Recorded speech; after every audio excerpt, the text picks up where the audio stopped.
This hour, none of the 157 people on board the crashed Ethiopian Airlines jet has survived. That's according to the Ethiopian state broadcaster.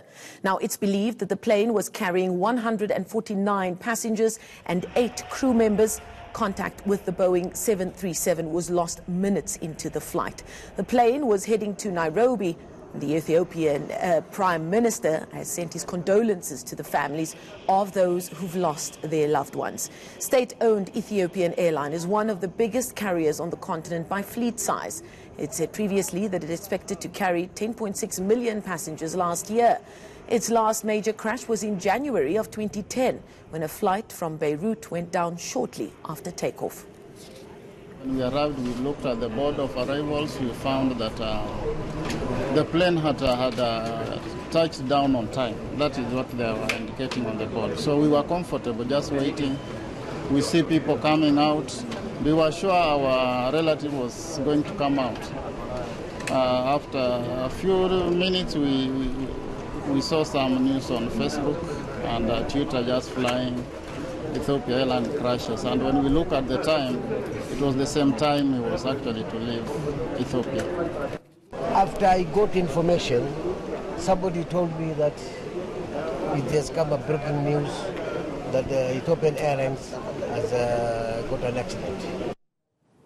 And those are comments from shocked relatives who have just received news that that plane had gone down as they awaited the arrival of their family members and friends. Now, let's get more on the story from Guy Leach. He's the editor of SA Flyer magazine.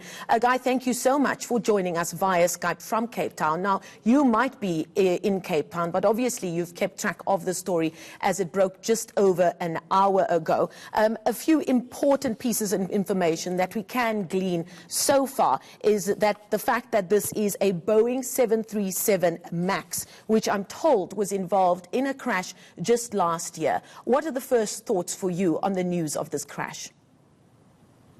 Yes, hi, Edma. So this is extremely significant because this is the latest and greatest version of Boeing's very well-trusted and proven Boeing 737, which has been flying for nearly 50 years now. However, the MAX got a new wing, it got new engines, and it also got new computer systems that run what are called the flight control laws.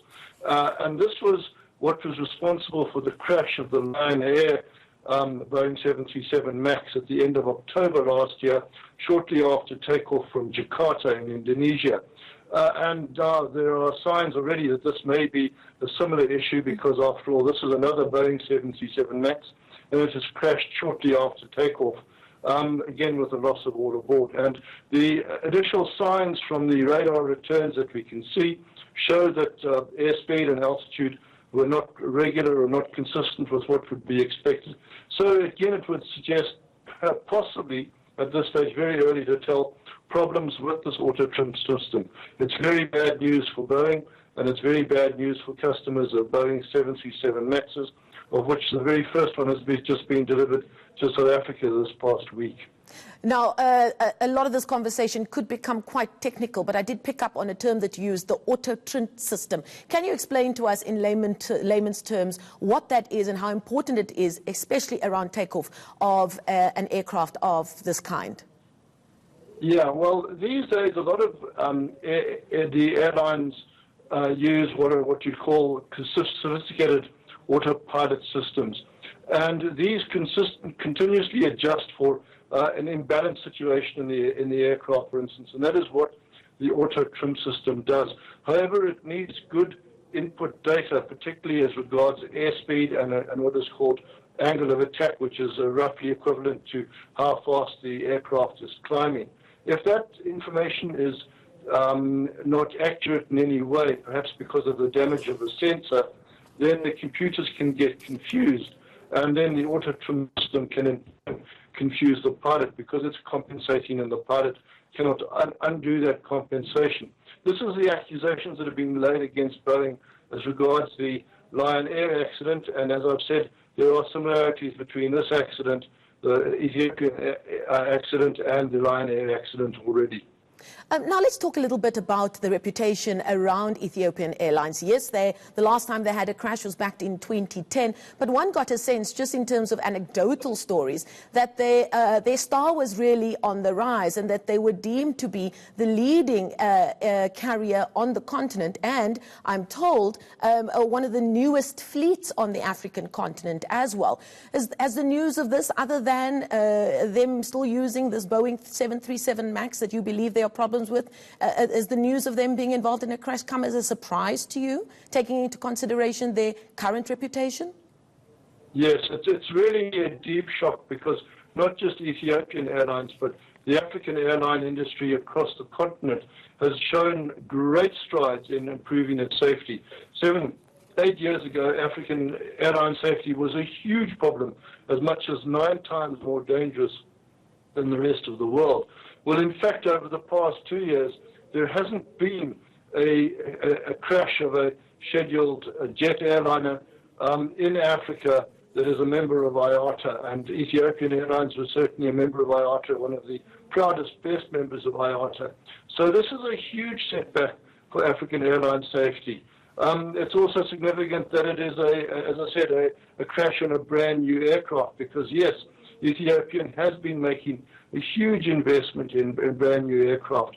It's got the youngest fleet on the continent. It operates Airbus A350s, which are the latest and greatest long-haul airlines, and now the Boeing 737 MAX for the short-haul operations. All of this is extremely bad news for the continent's safety record. But it doesn't mean that the airline is at this stage unsafe. It simply means that an impeccable safety record has now become slightly blemished. Before I let you go, Guy, we're told that on that flight, of the 149 passengers and 8 crew members, there were 33 nationalities represented on that flight. And that speaks to the fact that they were flying to a major node like Nairobi, and that indeed Ethiopian Airlines had become popular as a connecting carrier on the African continent to destinations around the world. This will be taken note of internationally in so far as Ethiopian Airlines' reputation is concerned, won't it? Oh, very much so. Ethiopian has built its enormous reputation. It's gone from the 4th largest airline in 2010 to the largest airline in Africa in just 7 years, having well overtaken South African Airways and Kenyan Airways. And it's done that on the back of its strength, of its position as a key hub. It's been able to take on the Middle Eastern airlines because of the strength of its hub. So yes, people are obviously going to be now concerned about routing through Addis Ababa as a hub when they could perhaps route through the Middle East or go direct. Very bad news for the airline. We're going to leave it there for now. Guy Leach, thank you so much for your time this afternoon, editor of SA Flyer magazine, joining us live there via Skype from Cape Town.